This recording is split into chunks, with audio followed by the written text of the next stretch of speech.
And this is a thing that I'm really happy with, and actually I think it might have saved my interview.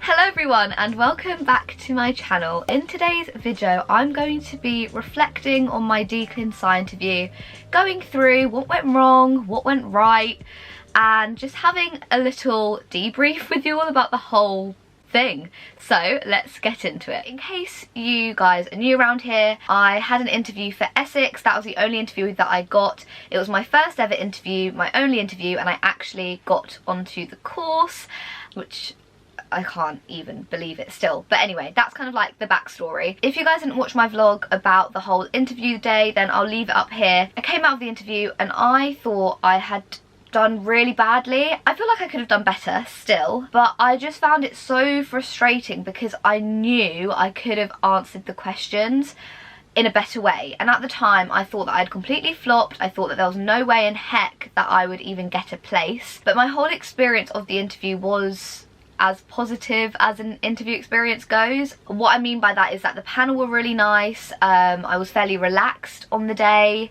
and I felt as though I came across as myself in the interview, and I think that is the most important thing, but I'll get into that later. So I guess we'll start off with the negatives. I like to get the bad stuff out of the way.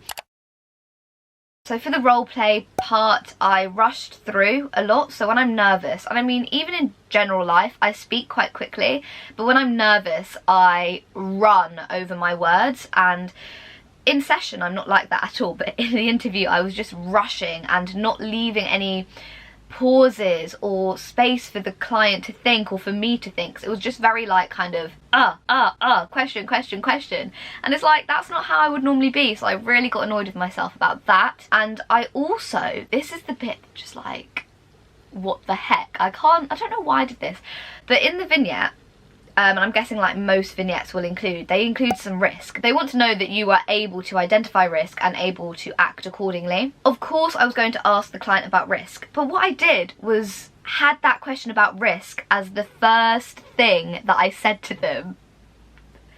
So imagine you are a client and you go in and the first thing the psychologist says to you is, okay, so you mentioned that you were thinking about harming yourself. Tell me about that. The first thing in the session. Like, I would never do that. Like, at least check in, at least give the person some time to frickin' warm up and like feel open and I guess trust you in a way that they will open up to you. Like, so that bit was not good. And the next thing that didn't go well was the part where I had to critique research. Now, I found this bit very difficult. It was a very long paper, so I didn't even get to read it all, but I think what I didn't do well was writing my notes down in a way that would be helpful for me when speaking about the article and when critiquing it. When I was referring to my notes, I felt like they were making me feel more panicked than being helpful, and I think that's because of the way I had structured them. So in my previous video about preparing for the interview, I prepared the acronym of APFCC, but I didn't use that in my notes really. I didn't use them optimally. So that's another thing that went wrong. I also think that I can't speak about research that well because I'm not used to doing that. Like, we don't have to do that in everyday life. So I found that particularly challenging, and so I think that came across in my interview actually, that I wasn't that confident, which is fine. Like, they were gonna find out. I think that was probably like the low point of my interview, was the research part, and because that was at the beginning of the interview, I kind of gave up from that point on because I really thought that it had just gone so badly. And also my use of like scientific language, I think I could have used more of it when critiquing research, thinking about the different kinds of validity, thinking about reliability, thinking about the power of the study, all of these things, which, to be fair, I mentioned a little bit, but I think I could have added in more. And an overall thing that just did not go well was that my answers were not structured at all in the slightest. In the interview, it's a high stress situation. You kind of want to get it over and done with, right? I felt like I was thinking out loud for a lot of my interview, which yes is good because you want to show them that you're reflective. You want to show them your workings out, essentially, like how you get from the question to your answer.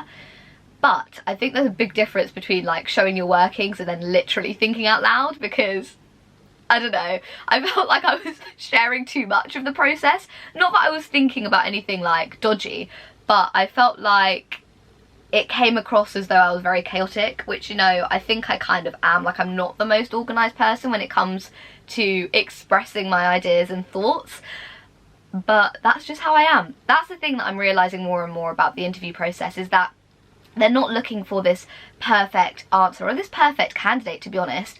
I think they're looking for the qualities that make a good trainee. And that really does come down to your own identity, the way you come across in a pressurised situation, more than having a structured, formatted answer.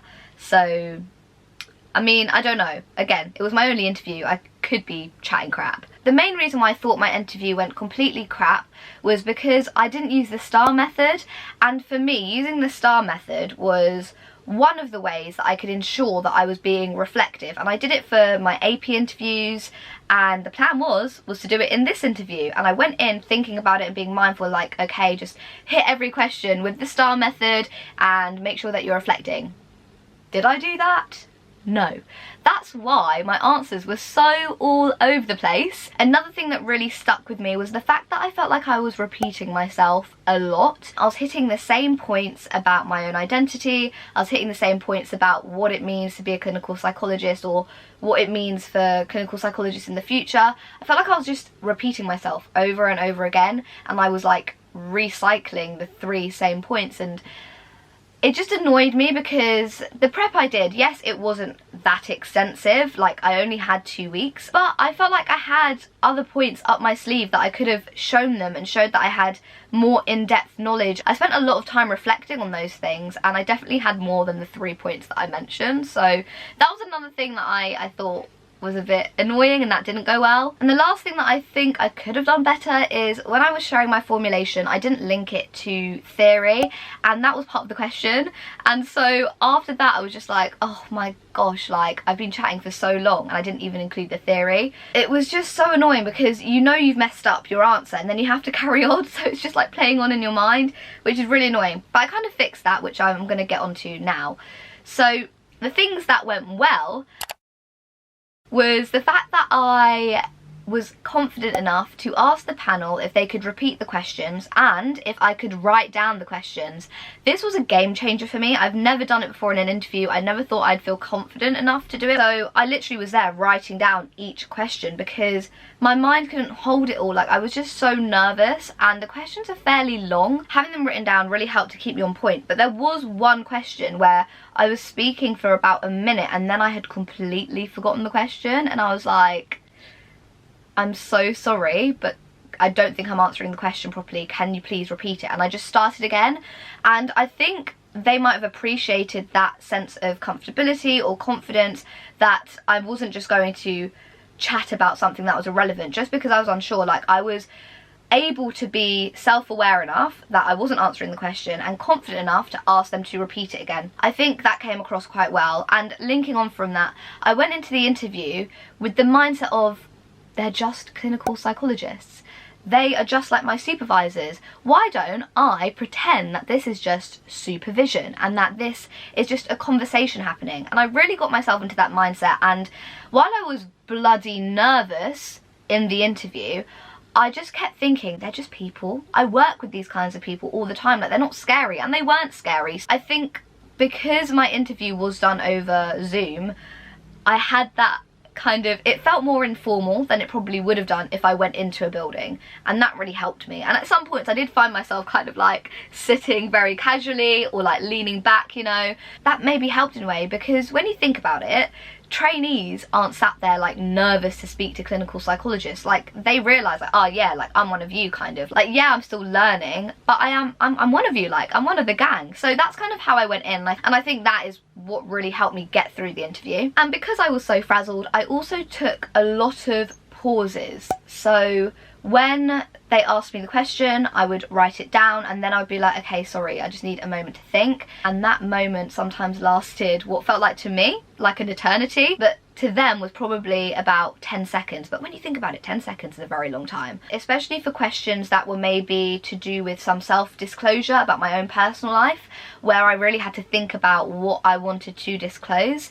And I guess that's another thing that went well, actually, was that because I hadn't learned any of my answers, I hadn't memorized anything, I thought on the spot really well, and there was this one question about a challenging situation in my life, but it was a bit more specific. And so I had already thought of a challenging situation in my life, but that situation didn't fit where this question wanted me to go. And the first challenging situation that came into my mind was one that was very emotive for me, to the point where even thinking about it in the interview, I could feel myself welling up. You know, I think that was partly nerves, because when I think about the situation now in my head, I'm able to kind of keep that emotion in me and not start crying. But in the interview, when I was already nervous and the adrenaline was just pumping, like, I was already tearing up at the thought of it. So I was like, okay, I cannot say that out loud. So I had to think of a different situation. So can you imagine how long this period of time was with me thinking and processing and trying to control my emotions? It was a good 10 seconds, and maybe even more, to be honest.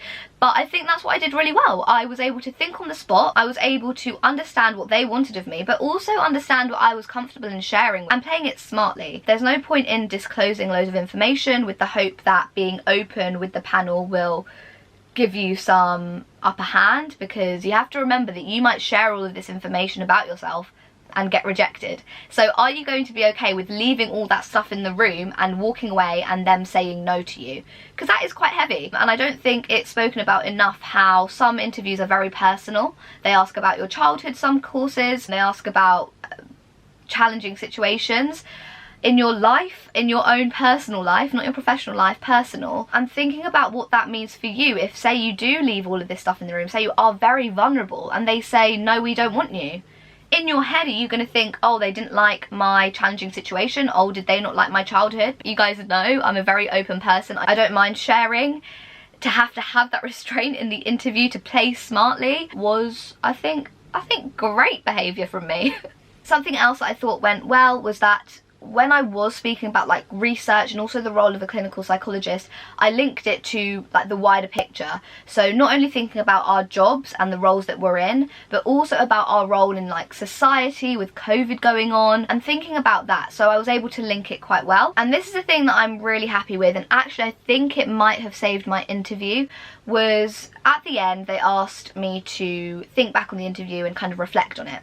And in that part I basically said, oh, I left out the theory for this formulation, and then I just went through it in this bit. I was like, I'm not just going to point it out, but actually I'm going to answer it as if I would have answered it before, but better.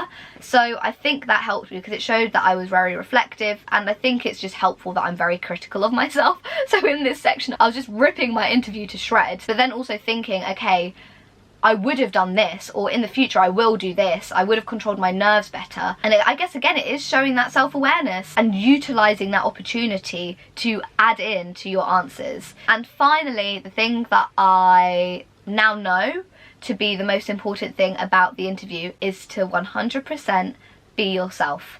Now, you're going to be a trainee for 3 years, and you're training to be a clinical psychologist, which is going to be your career.